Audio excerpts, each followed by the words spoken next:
This is a Prelab video on acid-base titration experiment 6. This started with a consumer complaint about the concentration of acetic acid in commercially available vinegar. The complaint claims that the concentration of acetic acid is lower than the label claim. Concentration can be expressed in different ways. Please see Top Hat Unit 2.2. The most common expression for concentration is gram of solute per liter of solution. In chemistry, we use molarity, or moles of solute divided by liters of solution. In this lab, concentration is also expressed as mass percent or percent W over W. This is the gram of solute in 100 grams of solution times 100. The advertised concentration of acetic acid in vinegar is 5% W over W. This is 5 grams of acetic acid in 100 grams of solution. Using an analytical technique called titration, which allows us to use stoichiometry to accurately determine the concentration of an analyte.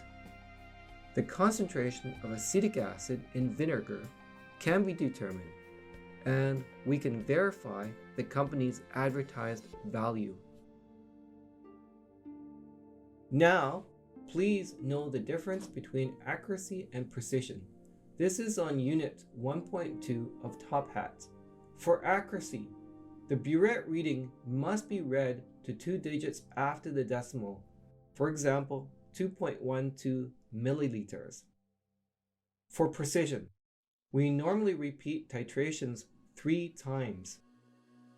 There are 2 parts to this experiment.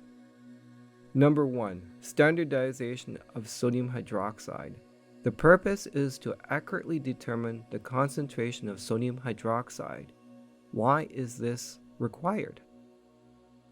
Number 2, use this accurate concentration of sodium hydroxide to titrate and determine the mass percent of acetic acid in vinegar. This is a table that demonstrates solution stoichiometry where concentration is used. Notice that this does not have the mass or molar mass. Concentration here is mole per liter, and knowing volume will allow us to determine the mole. This is an example of a question number 2 from the Prelab. First, let's fill in the data. Next, calculate the mole of hydrochloric acid. Notice that you have 2 variables, and this allows you to determine the 3rd variable. From this, the mole of hydrochloric acid is equal to the mole of sodium hydroxide.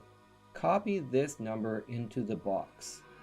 The volume of sodium hydroxide is calculated using the mole of sodium hydroxide from HCl and then multiplying by the conversion factor 1 liter sodium hydroxide solution divided by the mole of sodium hydroxide in solution. For example, in this case, 0.2108 moles. The final volume, when calculated, is 0.01873 liters or 18.73 mils. You can use this table to determine the standardized concentration of sodium hydroxide. You will be using a 25.00 milliliter pipette, and this can allow you to calculate the mole of hydrochloric acid from its accurate concentration. The concentration of HCl will be given in the lab period. From this information, the mole of sodium hydroxide is equal to the mole of hydrochloric acid. The volume of sodium hydroxide is determined by titration, so that the standardized concentration of sodium hydroxide is equal to the mole of sodium hydroxide over the volume of sodium hydroxide from the burette.